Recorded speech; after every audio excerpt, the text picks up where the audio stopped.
Assalamualaikum warahmatullahi wabarakatuh. Waalaikumsalam. Perkenalkan, nama saya Sunardi dari cabang Bambang Lipuro. Antul ya. Oke. Hari.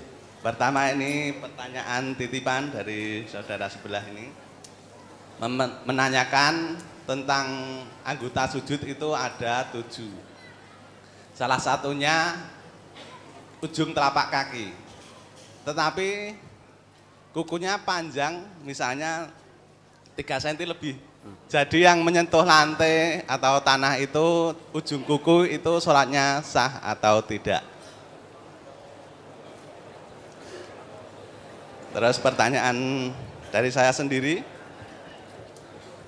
Disebutkan itu dari surat ke-6, ayat 42, 43, dan 44, bahwa dahulu itu ada umat yang disiksa dengan kemelaratan dan kesengsaraan. Apakah hal ini bisa menimpa umat muslim atau yang menimpa umat muslim itu hanya sebagai cobaan atau ujian yang seperti yang tersebut dalam surat Al-Anbiya ayat 35 dan Al-Baqarah 155. Karena ini keadaannya sama tapi mungkin awal atau penyebabnya berbeda. Pertanyaannya itu saja. Terima kasih. Ya, kalau saudara orang muslim yang taat dengan agama, tentu tidak seperti yang kamu tanyakan. Masa ujung kaki kok jarinya berkuku berapa tadi? 5 cm lebih. 5 cm lebih. 3 cm lebih. Hingga sudah susah. Padahal potong kuku itu salah satu dari 5 kebersihan. Nah, kalau orang muslim mestinya suka kuku-kuku ini pendek, kecuali kalau ada manfaatnya. Itu tukang jahit misalnya biasanya kuku jempolannya itu panjang. Tinggal digo mepet-mepet ke kain gitu biasanya. Nah, biasanya digo garis gitu. Kalau tidak ada gunanya, kenapa kamu panjangkan? Untuk apa? Ya, padahal kuku itu kalau panjang, kotor dari sarang penyakit. Ya, Pak? Maka dibersihkan lebih baik kan. Nah, maka kalau sudah bersih, dipotong kukunya, dan itu termasuk perbuatan yang baik, termasuk kebersihan. Dan kebersihan itu salah satu daripada iman. Iman itu bersih. Jadi kalau kukunya panjang tidak ada manfaatnya, ya lebih baik dipotong. Yang tidak pernah potong kuku itu kera. Kan tidak pernah potong kuku itu. Ya. Maka itulah sebaiknya potong kuku. Maka kalau dah kukunya dipotong tidak ada masalah seperti yang saudara tanyakan tadi. Tidak ada masalah.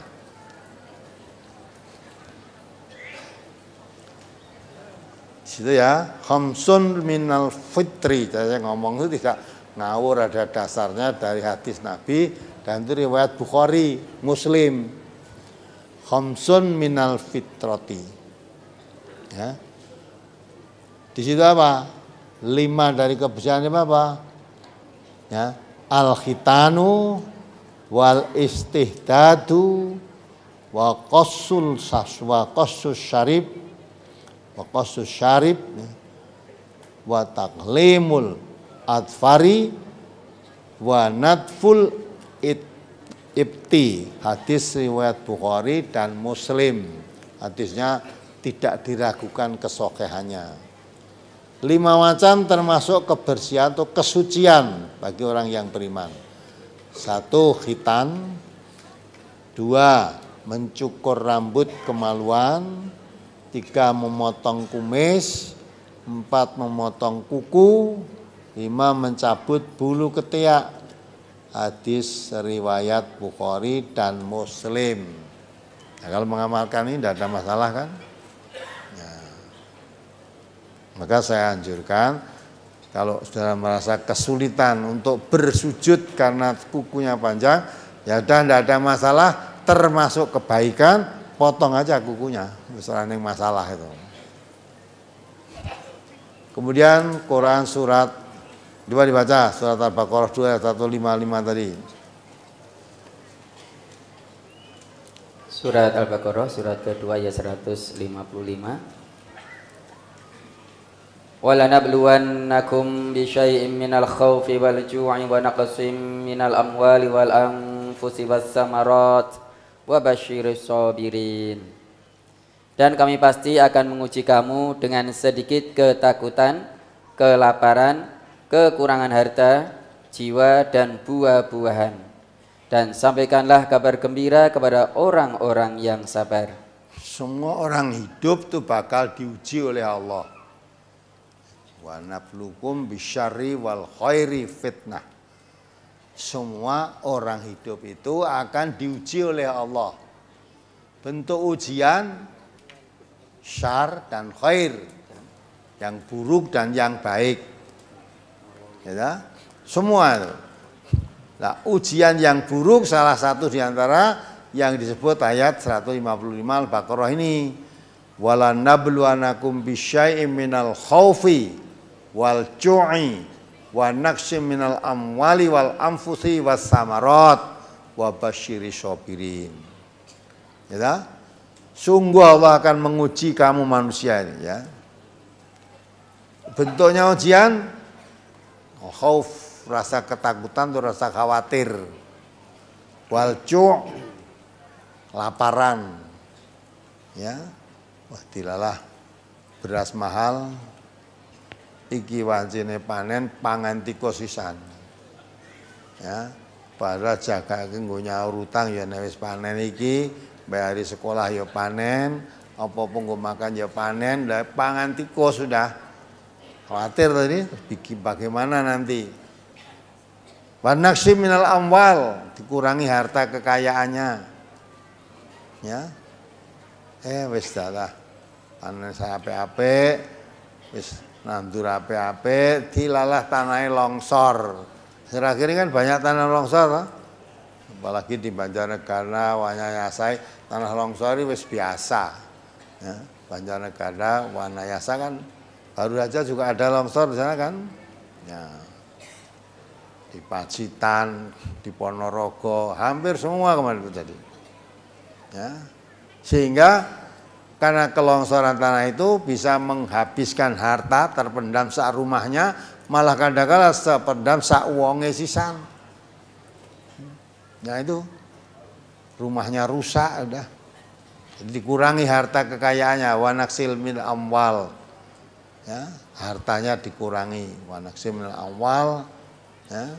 Tambah lagi tidak hanya sekedar hartanya, wal anfus, dikurangi jiwanya. Wis tanah longsor, panene pangan tikus, anaknya mati. Ya. Atau bapaknya mati atau ibunya mati. Itu bertubi-tubi, menyedihkan semua itu. Wasamarot, ya, hasil panennya tadi, ya. Jadi rasa ketakutan, rasa kekhawatiran, dikurangi harta kekayaannya, dikurangi jiwanya, dikurangi hasil panennya. Itu ujian yang tidak menyenangkan. Tapi Allah masih memberikan kabar gembira, wa basyiris sabirin, beri kabar gembira walaupun tertimpa musibah yang bertubi-tubi tadi, beri gembirakan. Kalau dia orang yang beriman, beri kabar gembira. Wa basyiris sabirin, ya, orang yang sabar. Siapa mereka itu? Ayat berikutnya. Siapa yang dimaksud orang yang sabar itu? Alladzina idza asabathum musibah qalu inna lillahi wa inna ilaihi raji'un. Yaitu orang-orang yang apabila ditimpa musibah, mereka berkata, inna lillahi wa inna ilaihi raji'un. Sesungguhnya kami milik Allah dan kepadanya lah kami kembali. Nah, itu kan? Sadar semua ini bukan kehendak saya, bukan yang saya inginkan, tapi semua itu adalah milik Allah. Maka tertimpa begini, panen tidak hasil, ini semua kembalikan pada Allah. ya, sadar innalillahi wa inna ilaihi rajiun. Nah, itu suatu ujian. Maka walaupun bertubi-tubi sesuatu yang tidak menyenangkan, dia tetap tabah dalam keimanannya. Ya, tetap melaksanakan perintah-perintah Allah yang bisa dilaksanakan dan menjauhi larangan-larangan Allah semaksimalnya. Itu yang akan mendapat kabar gembira. Maka Nabi kita Muhammad SAW juga menjelaskan, sangat mengagumkan orang mukmin itu. Ya, apabila dia mendapat kesenangan, dia bersyukur. Apabila mendapat musibah yang tidak menyenangkan, dia bersabar. Karena dua-duanya itu bagi orang mukmin itu suatu ujian. Senang ya ujian, susah ya ujian. Lah orang yang sabar itu yang akan mendapat gembira walaupun dalam keadaan musibah. Nah, itu digembirakan oleh Allah. Nah, lain kalau orang yang tidak beriman mendapat musibah itu tidak sabar. Ucapannya pun macam-macam. Nah, itu beda orang yang beriman dan tidak beriman beda. Itu satu ayat tadi yang ditunjukkan, ayat berapa lagi nih?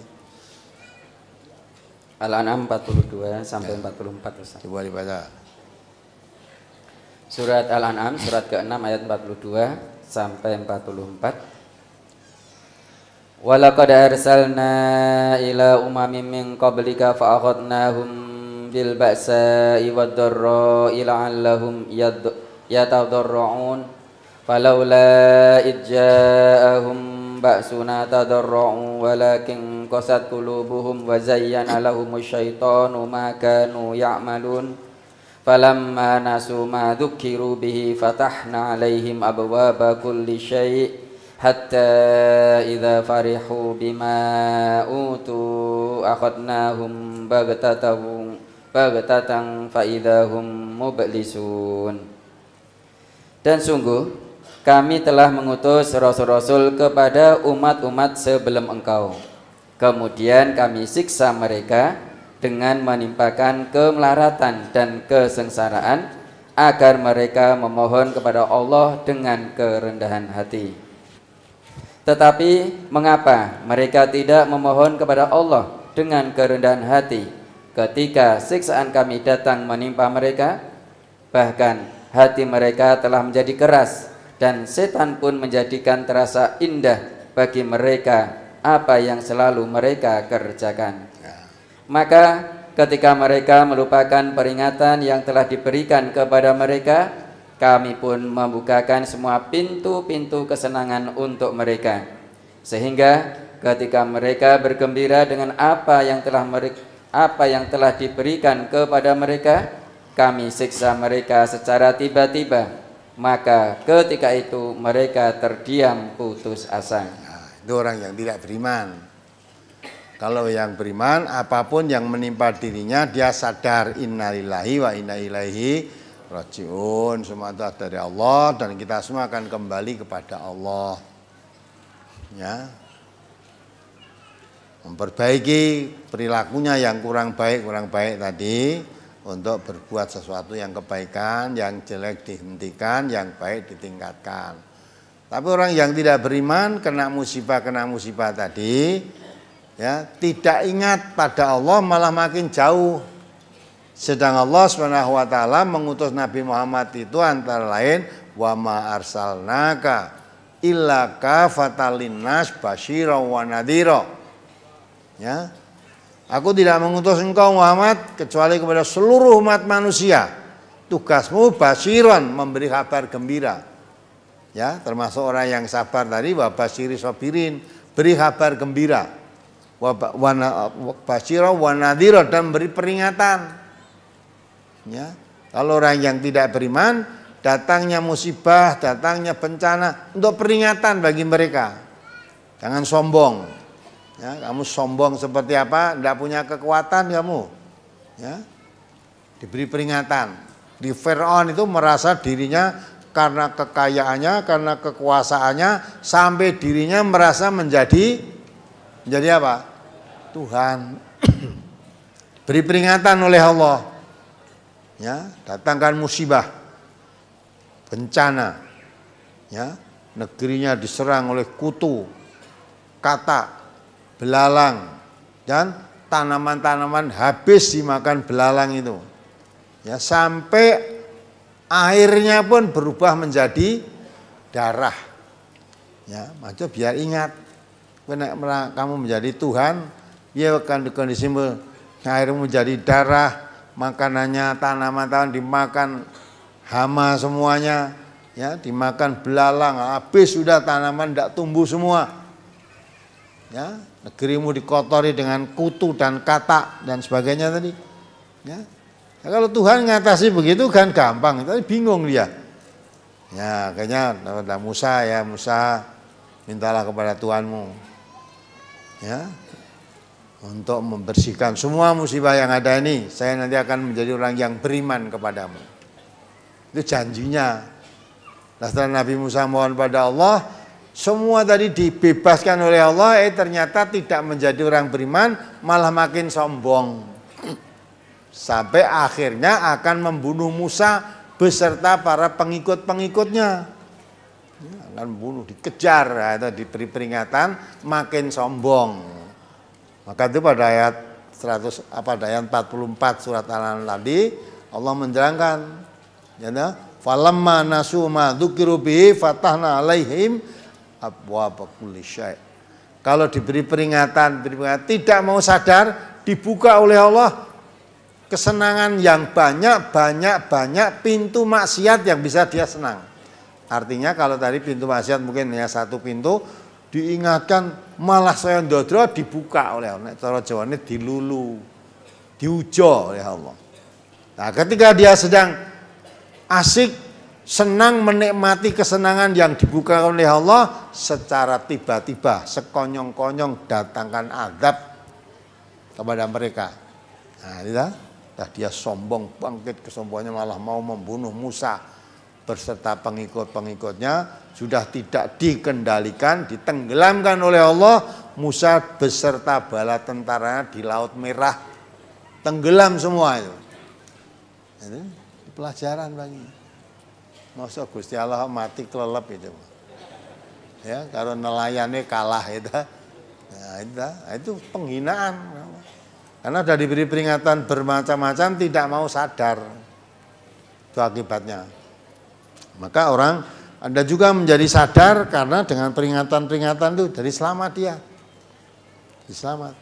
Banyak orang yang menurut pengakuan mereka karena dengar radio MTA, lihat TV MTA menjadi sadar. Ya, menjadi sadar.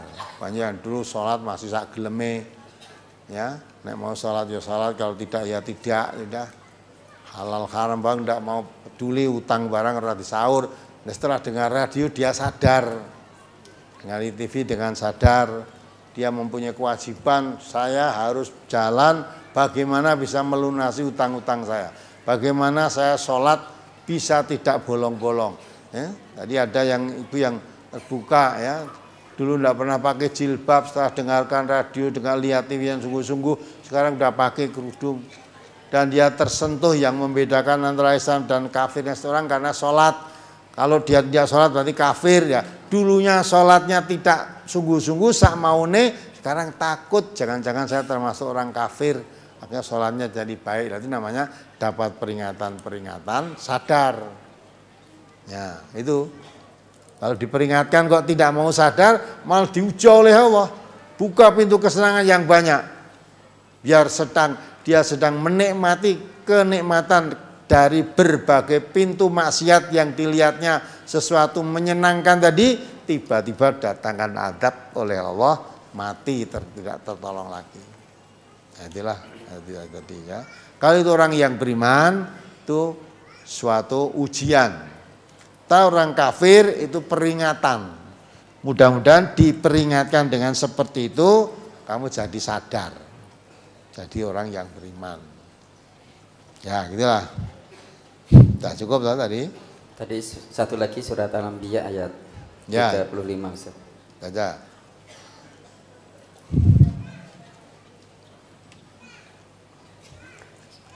Surat Al-Anbiya surat ke-21 ayat 35. Kullu nafsin dha'iqatul maut wa nabluukum bisyarri wal khairi fitnah wa ilaina turja'un. Setiap yang bernyawa akan merasakan mati. Kami akan menguji kamu dengan keburukan dan kebaikan sebagai cobaan, dan kamu akan dikembalikan hanya kepada kami. Ada. Semua yang bernyawa manusia hidupnya akan mati semua. Sebelum mati diuji oleh Allah, diberi cobaan. Cobaan yang diberikan oleh itu ada yang menyenangkan, ada yang tidak menyenangkan. Ya, yang tidak menyenangkan seperti tadi surat Al-Baqarah 155 tadi, isinya ketakutan, kekhawatiran, kelaparan, kurangi harta, kekurangi jiwa, kekurangi hasil panennya. Itu semua ujian yang tidak menyenangkan. Tapi ada orang tadi diuji dengan tidak menyenangkan, tetap sabar. Pasti sabirin, ada kesempatan untuk berbuat baik. Tapi ada orang yang diuji dengan kesenangan. Nah, diuji kesenangan tidak kuat. Seperti dalam surat Taubah itu, apa surat Qasas ayat 75 itu loh. Ya, ketika dia dalam keadaan tidak punya, melarat, dia mohon. Ya. Mohon supaya diberi karunia. Kalau nanti sudah diberi karunia yang banyak, saya akan menjadi orang yang soleh dan menjadi orang yang suka sedekah. Nah, tapi setelah diberi betul ternyata bakhilu bihi wa tawalau wa hum mu'ridun. Nah, coba dibaca surat Taubah ya. Surat At-Taubah, surat ke-9 ayat 75. Wa minhum man 'ahadallaha la in atana min fadlihi lanasaddaqanna wa lanakunanna minas sholihin. Falamma atahum min fadlihi bakhilu bihi wa tawallaw wa hum mu'ridun. Dan di antara mereka ada orang yang telah berjanji kepada Allah, sesungguhnya jika Allah memberikan sebagian dari karunia-Nya kepada kami, niscaya kami akan bersedekah dan niscaya kami termasuk orang-orang yang soleh. Ya, itu. Kalau saya nanti diberi harta kekayaan dari Allah, saya akan suka sedekah dan menjadi orang soleh. Orang itu ketika itu dalam keadaan melarat apa kaya itu? Melarat. Ya, ketika melarat, cita-cita nek sugih harus suka sedekah dan menjadi orang soleh. Nah, setelah diberi kekayaan betul, ayat berikutnya. Ketika Allah memberikan kepada mereka sebagian dari karunia-Nya, mereka menjadi kikir dan berpaling dan selalu menentang kebenaran. Ya kan? Ketika melarat, cita-cita kalau sugih mau jadi orang suka sedekah, jadi orang soleh, artinya menjadi orang perbuatannya makin baik. Setelah diberi kekayaan betul, oh ternyata menjadi orang bakhil dan menjadi orang yang berpaling, selalu menentang kebenaran. Akibatnya apa? Terus? Fa'aqabahum nifaqan fi qulubihim ila yaumi yalqaunahu bima akhlafullaha ma wa'aduhu wa bima kanu yakdzibun. Maka Allah menanamkan kemunafikan dalam hati mereka sampai pada waktu mereka menemuinya, karena mereka telah mengingkari janji yang telah mereka ikrarkan kepadanya, dan juga karena mereka selalu berdusta. Ya. Setelah diberi kaya betul, oh ternyata jadi orang bakhil dan berpaling dari kebenaran. Maka hukuman yang diberikan oleh Allah apa? Orang itu dijadikan oleh Allah menjadi orang munafik sampai ketemu Allah, maksudnya sampai mati. Jadi orang munafik seumur hidup karena dia mengingkari janjinya kepada Allah. Nah, itu. Nah, padahal orang munafik itu akhirnya nanti fit darkil asfali minan neraka, ditempatkan di neraka aja yang paling bawah. Nah, maka itulah jangan seperti orang itu. Itu namanya diuji dengan tidak menyenangkan, lulus ketika dia dalam keadaan melarat. Ya, itu di dalam suatu riwayat diterangkan ketika dalam keadaan melarat, sholat saja selalu awal waktu. Ya, awal waktu sholatnya. Dan begitu selesai sholat dia segera pulang. Ketika ditegur Nabi, mengapa kamu kok seperti orang munafik? Saya dikir-dikir aja nggak mau langsung pulang, ketemu Allah kok tidak kerasan. Ya Rasulullah, sholat yang afdal kata Rasulullah itu di awal waktu. Saya bisa sholat awal waktu, sedang istri saya tidak juga sholat di awal. Maka kepingin mendapat sholat awal waktu, sedang pakaian yang ditunggu akan digunakan sholat oleh istri saya, ya pakaian yang saya bawa ini. Ini pakaiannya cumpen berarti sholatnya awal waktu. Maka terus dia minta, kalau nanti saya jadi orang kaya, saya akan jadi orang yang banyak sedekah, jadi orang soleh. Ternyata setelah jadi orang kaya betul, menjadi orang yang bakhil, berpaling dari kebenaran. Kalau dulu sholatnya selalu awal waktu, sekarang kadang sholat lupa atau melupakan sholat. Ya, berarti ini kan tidak kuat diuji dengan sugih, dengan kayaan. Orang semacam itu lebih selamat kalau dia dalam keadaan melarat. Ya. Maka itu ini pelajaran buat kita. Kita bercita-cita mau berbuat baik, aja ngenteni nek sugih. Sekarang aja apa yang diberikan oleh kepada kita itu dilaksanakan, disyukuri semaksimalnya. Ya, maksudnya orang udah walaupun jauh bisa ngaji rombong-rombong, bisa naik sepeda motor jauh-jauh ngaji. Ya, sudah itu diamalkan dengan baik. Naik bis umum bisa ngaji. Coba soalnya aku wis duwe mobil dhewe. Ya, saya akan angkuti semua orang yang ajak ngaji kabeh. Dah, tiap hari Ahad nanti saya wisata hati ke pengajian. Kata-kata. Dan saya akan bayari semua. Nanti jalan kalau lapar yang naik mobil bersama saya tak jajak ke kabeh. Nah, gitu. Barang sugih tenan. Mobilnya ora dinggo ngaji, tipune malah dinggo piknik yang endi-endi ana yang wong ini minggu-minggu to ya, nang Malioboro, nang Borobudur, nang Tawangmangu. Lah nggone pengajian iki nganti lali dalane. Ya, lali dalane. Solo, tekan Tawangmangu wis nglewati Solo berarti. Lah saka Semarang ning Jogja ning Solo, lewati tekan Jogja ora tekan Parangtritis, tekan ngendi-endi lah. Udah toh, jadi berarti orang diberi nikmat lupa ada. Katanya suka bakhil, mau bakhil apa tidak bakhil, mau suka sedekah, ternyata tidak. Semua yang naik itu jomnya kok njajak ke ditari semua malah. Tuku bensin sakmene regane. Ada kamu bayar. Nah, gitu. Nah, orang itu namanya bakhil dan membelakangi kebenaran. Yang semacam itu akibatnya dikunci mati oleh Allah, jadi orang munafik sampai ketemu Allah, sampai mati. Maka kita kalau mau beramal baik sekarang, kondisi kita seperti sekarang ini, apapun bisa dikerjakan sesuai dengan kemampuan yang ada. Allah tidak pernah membebani di luar kemampuannya.